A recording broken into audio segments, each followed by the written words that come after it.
Tarixdagi eng kuchli arab xalifaligi davlati haqida eshitganmisiz? Bugun o'sha davlatning tuzilishi va eng gullagan davri haqida qisqa qilib gaplashamiz. Arab xalifaligini poydevorini payg'ambarimiz Muhammad sallallohu alayhi vasallam qo'ygandi. Payg'ambar sallallohu alayhi vasallam da'vatini Makka shahrida boshladi. Lekin payg'ambarimiz Muhammad sallallohu alayhi vasallamni Makka mushriklari yaxshi kutib olmadi va payg'ambar sallallohu alayhi vasallam 622-yilda Makkadan Madinaga hijrat qildi. Hijrat so'zining ma'nosi ko'chish degan ma'noni anglatadi.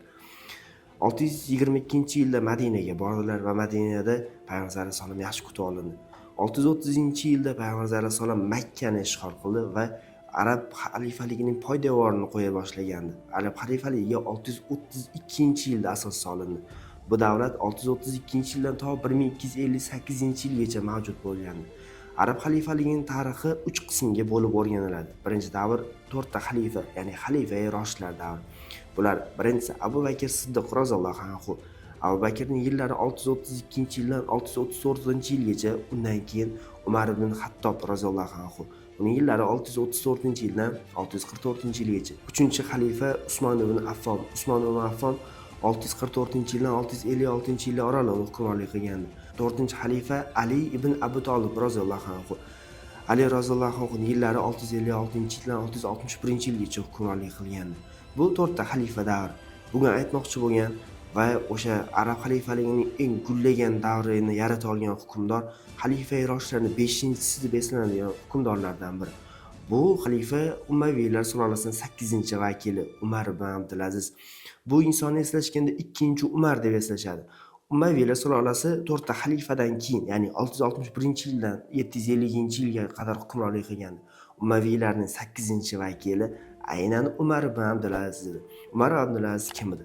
U inson 681-yilda dunyoga keladi. Tug'ilgandan boshlab ilmga rag'bati kuchli edi. Bu insonning tug'ilishi haqida bir rivoyatda keltiriladi. Xalifa Umar roziyallohu anhu kechalari odamlar qanday yashayotganini bilish uchun oddiy liboslarda Makka va Madina shaharlarini kezardi. Kunlarning birida bir devor ortidan o'tayotganda ayol va uning qizini suhbatini eshitib qoldi. Ayol qiziga aytdiki, "Qizim, bugun sut nisbatan qolgan kunlarga kamroq tuyilyapti. Biz unga suv qo'shamiz." Shunda qiz bunga qarshilik qildi. Ona, siz xalifa Umarning bergan farmonini eshitmaganmisiz? Ya'ni sutga suv qo'shmanglar degan farmon haqida eshitmadingizmi endi?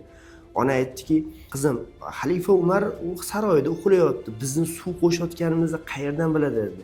Shunda qiz turdida onasiga juda ajoyib javob berdi. Aytdiki, "To'g'ri, ona, xalifa Umar bilmas, lekin butun olamlarning Robbisi bo'lgan Alloh azza va jalla bu ishimizni ko'rib turibdi" dedi. Xalifa Umar orqaga qaytdi va saroyga qaytgandan keyin ertasi kuni u eslab qoldi. Ertasi kuni u uydagi o'sha taqvoli qizga sovchi bo'ldi va xalifa Umar o'sha qizni o'zini o'g'li Osimga olib berdi. Osim va o'sha qizdan Umar ibn Abdulazizning onasi dunyoga kelgandi. Umar ibn Abdulaziz ona tarafdan xalifa Umarga nevara hisoblanardi.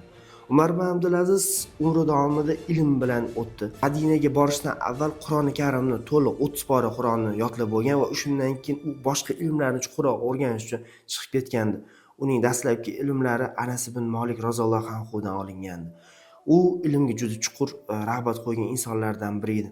Siyosatga kirgandan keyin u Makkada, undan keyin Damashqda va Misrda valiy bo'lib ishlay boshlagandi. Uning amakisi hisoblangan Abdumalik ibn Sulaymon 719-yilda, hijriy 99-yilda vafot etdi. Vafotidan oldin uni o'g'li Ayub yosh edi. Shuning uchun o'z taxtini u jiyaniga Umar ibn Abdulazizga vasiyat qilib qoldirdi. U vasiyat o'lgandan keyin o'qib eshittirildi. Agar Umar ibn Abdulaziz uni amakisi tirikligida aytganda u taxtdan voz kechgan bo'lardi. Amakisining gapini ikki qilmaslik uchun Umar ibn Abdulaziz rozi bo'ldi va 99-yilda, milodiy 717-yilda xalifalik taxtiga keldi. Umayyiylar sulolasining 8-vakili sifatida. O'shandan keyin u siyosatdagi asosiy ishlarni boshladi. Asosiy ish o'sha taxtga saylangan kundan keyin boshlandi. Janoza tugadi, amakisini qabrga qo'ydi. Qabrdan, ya'ni qabristondan chiqib ketishayotgandan keyin Umar ibn Abdulaziz yoniga xalifani yuradigan ulovini olib kelishdi. Shunda Umar ibn Abdulaziz aytdiki, "Bu nima?" dedi. "Bu xalifani yuradigan ulovi." Aytdiki, "Bu menga kerak emas. Men o'zimni oddiy hachirimni yuraman." dedi. Ma'lumot uchun, hachir bu eshakdan sal balandroq, otdan sal pastroq bo'lgan ulov hisoblanadi. menga o'zim hachirimni olib kelinglar dedi va hachiriga o'tirdi va hachir keta boshladi. Masjidga bordi va ummati Muhammadga nasihat qildi. Aytdiki, doim va doim o'limni eslanglar. O'limni eslagandan keyin bu dunyodagi ishlar sizga oddiy ko'rina boshlaydi va o'limdan qo'rqasiz va adolatni o'rnatasiz ta'kidlagandi. Umar ibn Abdulaziz davrida kelgandagi birinchi siyosiy eng katta ishlardan biri Konstantinopolni qamal qilgan qo'shinni orqasiga qaytardi. Chunki Konstantinopolni qamal qilayotgan arab xalifaligining qo'shini 2 yildan beri u qamalni davom ettirayotgan, lekin qo'shinning ahvoli yomonlashib qolgandi. Shuning uchun qo'shinni orqasiga qaytardi. Bu davrdagi hudud Atlantika okeanidan to Xitoygacha cho'zilgandi. U hududlar Shimoliy Hindiston, O'rta Osiyo, Iroq, Eron, Misr, Ispaniya va Janubiy Fransiya hududlari unda davrdagi kattagina hudud Umayyadlar davriga kirardi. O'sha davrda yashagan insonlarning har birida yillik daromadi 85 gram oltinga teng miqdorda daromad qilardi.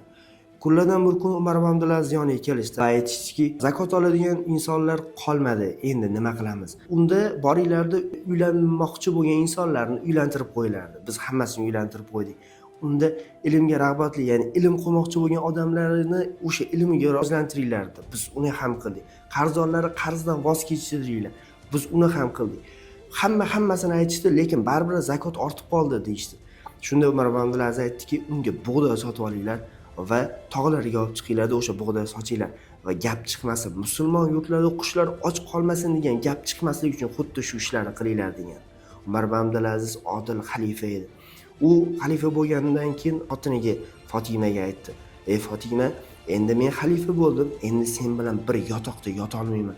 Shuning uchun seni boshing ochiq, xohlasang ketishing mumkin, agar xohlamasang shu birga yashashing mumkin" deganda Fotima yig'ladi va rozi bo'ldi. Bundan tashqari Umar ibn Abdulaziz o'z ayoliga aytdiki, butun bir boyligingni, zirg'alaring, o'sha qimmatbaho buyumlaring hammasini borib Baytul Molga topshirasan. Fotima bunga ham rozi bo'lgan. Umar ibn Abdulaziz boy hayotda yashagan bir mashhur hukmdor edi, lekin u xalifa bo'lgandan keyin oddiylik hayotini tanlagandi. Uni kiyishga bitta kiyim bo'lardi. U har doim juma namozlariga kech qolardi, chunki juma namozidan oldin kiyimlarini yuvar va uni qurigungacha juma namoziga borguncha ma'lum bir vaqt kechikardi. Umar ibn Abdulazizning adolati shunchalik ediki, Baytul Molga xazinalar to'plandi va mevalar bor edi. Uni o'g'li o'sha mevalardan birini yemoqchi edi. U mevani o'g'lining qo'lidan oldida u Baytul Molga qo'ydi. Aytdiki, bu butun bir ummati Muhammadning musulmonlarning haqqi, o'g'lim buni yemagin dedi va bozordan u bordi, o'zi o'g'liga boshqa olma olib bergandi. Bitta olma tufayli o'g'liga shunchalik adolat qila olgan o'sha hukmdorni, o'zini butun bir boyligini u Baytul Molga o'tkazib yuborgandi. Umri davomida u yiliga 200 dirham, atiga 200 dirhamda ishlashga rozi bo'lgan mashhur xalifalardan biriga aylangan. Uning davrida aytishadiki, hattoki qo'ylarni bo'rilar olmadi.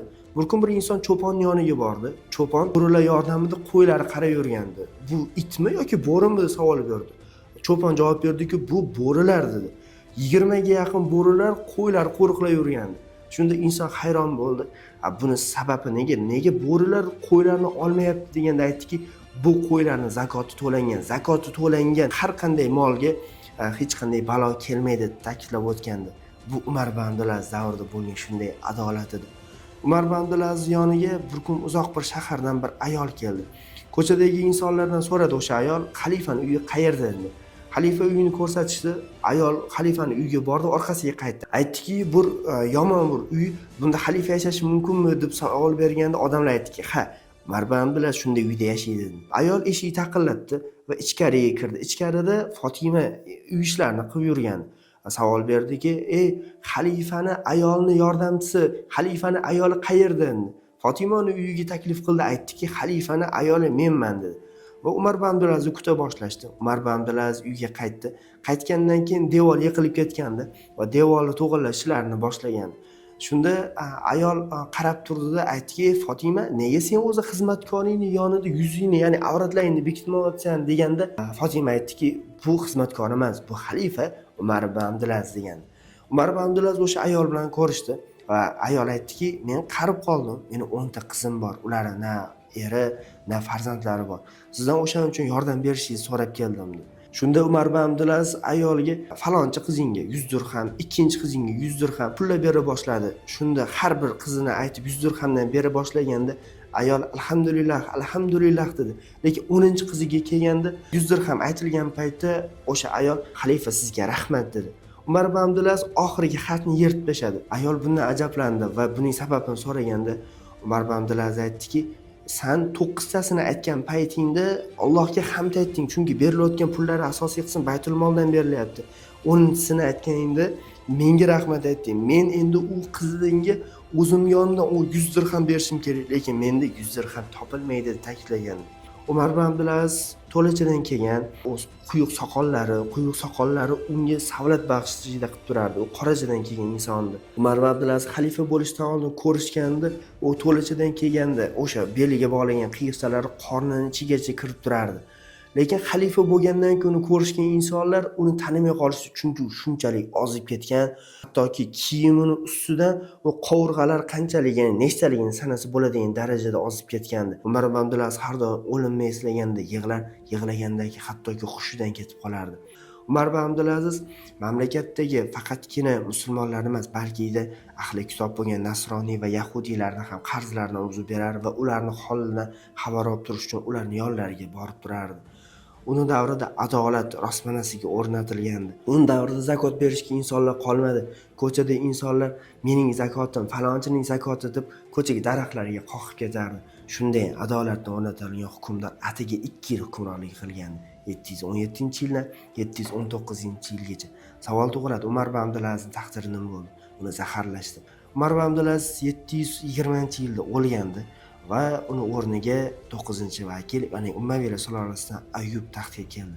Umar ibn Abdulaziz o'lgandan keyin undan atiga 17 dirham pul qolgandi. 17 dirhamni ham o'sha dafn marosimlariga ishlatishdi.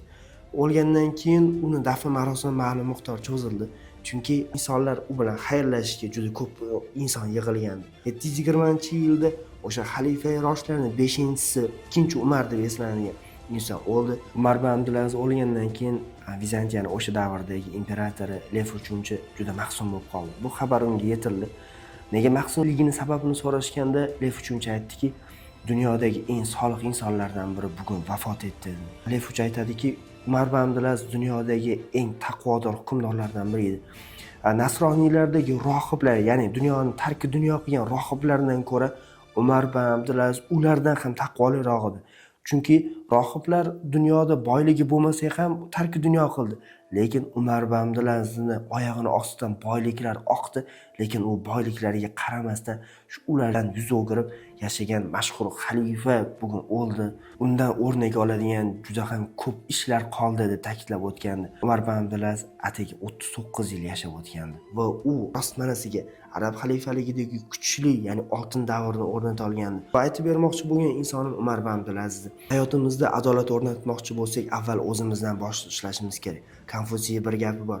Olamni qorong'iligiga nolimagin, uni o'rniga o'zingni nomingdan bitta sham yoqqin degan. Ulug'lar yana so'zda aytishgandiki, dunyoda hamma dunyoni o'zgartirmoqchi bo'ladi, lekin hech kim o'zini o'zgartirmaydi. Inson avval o'zini o'zgartirish kerak, keyin asta-sekinlik bilan dunyo o'zgaradi degan. Bu haqida sizning fikringiz qanday? Fikrlaringizni izohlar qismida yozib qoldiring. Bugunga aytib bermoqchi bo'lgan bu o'sha mashhur Umar ibn Abdulaziz. Videoga like bosing va do'stlaringizga ham bu videoni tavsiya qiling. Kanalimizga obuna bo'lishni unutmang. Bizni qo'llab-quvvatlashdan to'xtamang.